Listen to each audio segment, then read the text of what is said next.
make the long crystal pendant necklace, you'll need a crystal. And this is a faceted rectangle crystal that's 12 millimeters by 17 millimeters. It's kind of a smoked color. And then you'll need a pearl. And we chose sort of a smoky blue pearl to go with our smoky crystal. And the pearl is 5 millimeters. We've got gunmetal findings here. We've got a gunmetal daisy spacer that's 5 millimeters, a gunmetal bead cap that's 4 millimeters by 6 millimeters, and we've got a gunmetal clasp. And our clasp is about 12 millimeters across the diameter of the toggle. We have chain, and you can make the chain any length you want. Ours is about 30 inches. And then we've got 2 gunmetal jump rings to attach the clasp to the chain. We've got a head pin, and we've got silver wire in 24 gauge. For tools, we've got chain nose pliers, round nose pliers, and wire cutters. To get started making the necklace, we're going to feed the daisy spacer onto the head pin, and then we're going to feed on this beautiful faceted crystal, and then the bead cap. And this is going to be our pendant part of the necklace. And to make this into the pendant, what we want to do is make a wrap loop in the top of this head pin wire. To do that, I've got my round nose pliers. I'm going to pinch the wire right above the last bead. I'm pushing those beads together, the daisy spacer, the crystal, and the bead cap, nice and tight. And I'm going to bend a 90-degree bend in the wire right above the last bead, the bead cap. And then I'm going to reposition my pliers to the top of that bend. I'm going to push the wire over in the other direction to make a partial loop. And I can't complete the loop because the bottom jaw of the pliers is in the way. So I'm going to reposition the pliers into the bottom so I can pull that wire the rest of the way around like that. And then I want to wrap that loop to secure it. And to do that, I'm going to hold the ring, the loop I just made across, and I'm going to pull this tail around 2 times. And this wire is a little bit hard. And what you can do, if that's the case, you can use your chain nose pliers to give you a better grip on the wire so that you can pull this wire around a little bit tighter. I'm just making 2 wraps there. Sometimes headpin wire is a little thicker or stronger, and sometimes it's not, but that's how we want to do our 2 wrap loops there. And I'm going to reach in with my wire cutters, and I'm going to cut that little tail that we just made. I'll hold on to it so it doesn't fly off, and just reach in there and give it a good snip. And that is our pendant part. Oh, that's so pretty. Got a little tail sticking out there, and I'm going to press that down with my chain nose pliers. And that looks great. And now we want to attach this to our toggle. This is going to hang from the toggle, the round part of the toggle clasp, and we're going to attach it with another little piece of wire work that features our pearl. What we're going to do is we're going to cut a piece of wire. This is our 24 gauge wire. I cut a piece about 4 or 5 inches long, and I'm going to start by making a wrapped loop in the end of this wire. To do that, I'm going to use my round nose pliers just like we did before. I'm going to come about 1/3 of the way down on that wire, and I'm going to make a 90-degree bend in the wire, reposition to the top of that bend, and push the wire over the top jaw, reposition the pliers to the bottom jaw in that loop, and then I can pull the wire all the way around like that. And before I pull this wrap around and secure that, I want to connect it. It's acting as a connector, so we need to connect our pendant that we just made.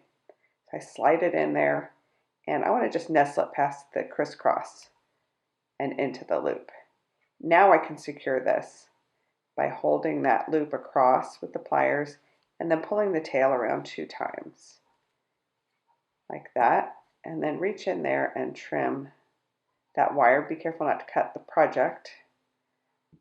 And there's our connector on there. I have another little piece of wire sticking out. I'm just going to mash that down. I don't want to cut too close to the project because I don't want to cut the project, so then I sometimes wind up with a little tail like that. That's fine, you can just push it down. And now we want to feed the pearl onto the wire, and that's part of our connector. And then we're going to connect this to the toggle with another wrapped loop. So I'm going to take my round nose pliers again. I'm going to make a 90-degree bend, and then I'm going to make a loop here by positioning my pliers in the top of that bend. But if I make the loop at the top part here, it'll be very narrow. A narrow part of the pliers will be a very small loop. If I go here on the pliers, I'll make a big loop. I want a medium-sized loop because I want it to fit over this toggle. So I'm going to go there in the middle and push the wire over and then pull it around. So I switched to the bottom jaw so I could pull it around. And then before I do my 2 wraps on that, I want to remember to attach it to the round part of my toggle clasp. I'm just going to I have to slide it past the crisscross I made. There it is. Now that's attached. And then to secure it, I do my 2 wraps again. It's the same technique. 1, 2. I like to use a long piece of wire because it's easier to pull it around. And you can save your scraps, but this wire is not expensive, so don't worry about it. And when we wear this necklace, the toggle is going to have this cute little pendant hanging from it, but we need to attach the toggle to the chain. We're going to do that with a jump ring. This is one of our jump rings, and it has a little split right here. So what I like to do to open a jump ring is hold the jump ring on one side of that split with 1 pair of pliers, and then with the other pair of pliers, grab the other side of this jump ring on the other side of the split. Push one side down towards the table while you're holding the other side up towards the ceiling, and that keeps the jump ring round. It's still a round shape, it just has a little opening in it like a door, and then that gives us room to slide on our clasp, and then we can slide on the end of our chain. So where's the end? There it is. And then to close this, I'm actually going to use my chain nose pliers, which are these flat pliers, are called chain nose, and you can press it back together like this. You could also use the 2 pairs of pliers and just do the reverse of how you opened it in order to close it. So this is on one end of our chain now, and then we have the toggle part of our clasp we want to put on the other end of the chain.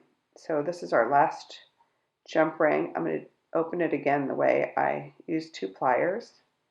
What you don't want to do is open it like sideways. You don't want to just pull it apart. It won't be round. You'll never make it round again. This keeps it nice and round. So I'm pushing one side down towards the table, and I have a little opening that I can slide that toggle in there, and then I have to find the other end of my chain. Here it is. And slide that into the jump ring and then press that closed. And then to wear this necklace, we're going to take the toggle end and we'll slide it into the circle part of the clasp like that.